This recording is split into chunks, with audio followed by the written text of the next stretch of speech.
Ho ho ho kiddies, it's Triple Feature Tuesday once again, and this week we're going to look at Santa doing horrible, horrible things. That's right, the holiday seasons are upon us, and I can't fight it anymore, so hey, Santa Claus! Now, this is a triple feature that I did write up for way back in the day before videos, but since there's no video for it, it doesn't count, so a video right now.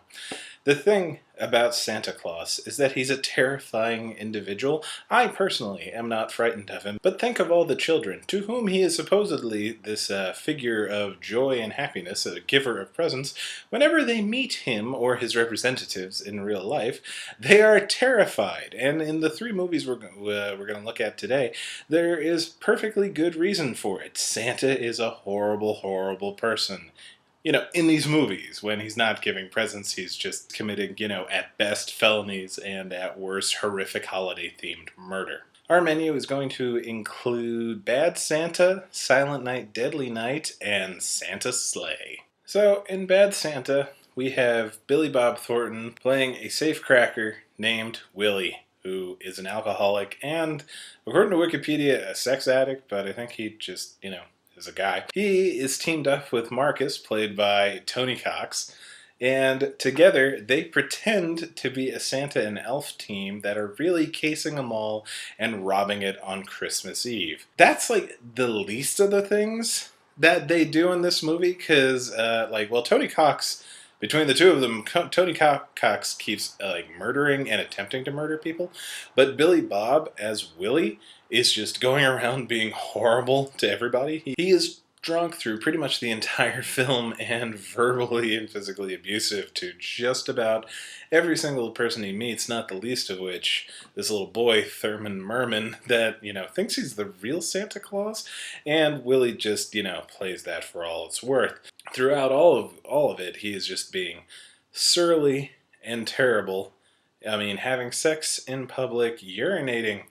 At the drop of a hat, he seemingly has no control over his bladder anymore, because of the aforementioned alcoholism, and is just a wretch of a shell of a human being. I mean, to put it another way, he's hilarious from start to finish. Bad Santa is a really good time. If somehow you haven't seen it, you should, because he's just terrible to everybody, and he's dressed up as Santa, and it's Billy Bob Thornton. I mean, Billy Bob's just crazy. This is just beautiful and fantastic. And it has both Bernie Mac and John Ritter, who are sadly no longer with us. So, I mean, this is a movie that needs to be seen to be believed. And this is the least of it. We're going in ascending order of horribleness of our Santas.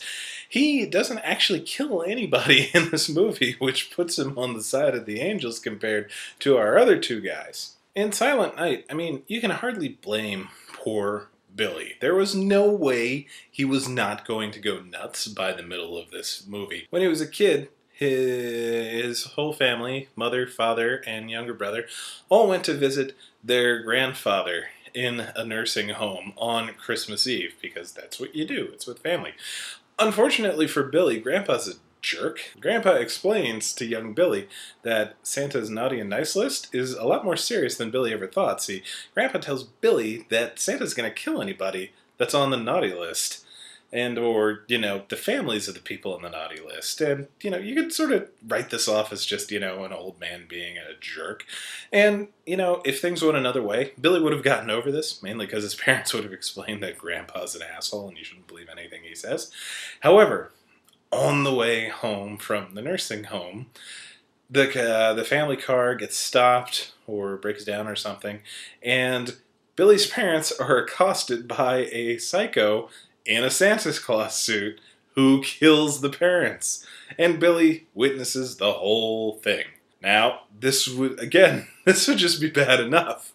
But Billy and his younger brother are put into a Catholic orphanage where the nuns are the old school type of nuns that will beat behavior into you, telling you what is good and what is bad. With a ruler, because that's how nuns communicate with children. Throughout his whole life, Billy has had drilled into him by the Mother Superior what is good behavior and what is bad behavior, in addition to having a completely justified fear of Santa and an almost purposeful inability to understand or even attempt to understand why Billy doesn't like the holidays. So, of course, when Billy gets older and gets a job working at a toy store, they force Billy to dress up as Santa Claus, and, he's pretty much teetering on the edge at this point. So, when he sees a coworker pretty much date raping another coworker, he completely snaps and goes on an axe murdering rampage in a Santa Claus costume, making judgments on who is naughty and who is nice. Silent Night, Deadly Night is a pretty solid 80s holiday themed slasher, a la Halloween or Friday the 13th. We've got the holiday theme, we've got our killer dressed up in an iconic costume. It's it's a double-headed axe, but it's a silver double-headed axe, and he's just going around murdering every other person he sees that he thinks is being naughty.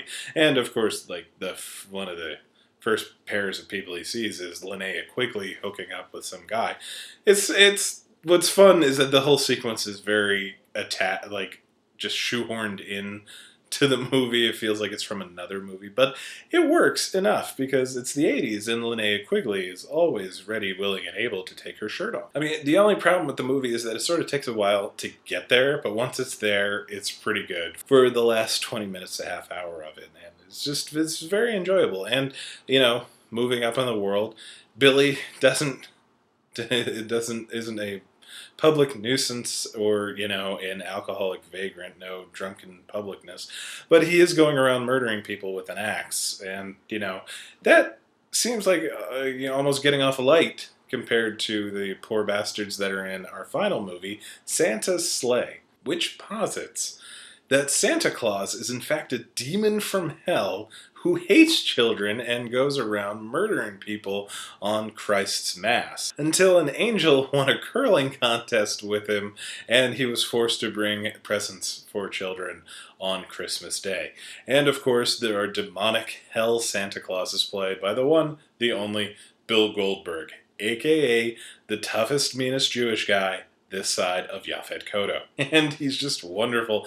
It's sort of a shame that Bill Goldberg didn't really catch on as like a movie action guy or horror guy, because he's very, very personable. And he's huge. Bill Goldberg is just a massive pile of man. And he uses this to great aplomb, just killing everybody in holiday-themed mayhem. The whole first opening sequence, which has nothing to do with anything else. It's just this family made up of cameos with James Caan, Fran Drescher, Chris Kattan, and Rebecca Gayheart, and I think there's somebody else in there.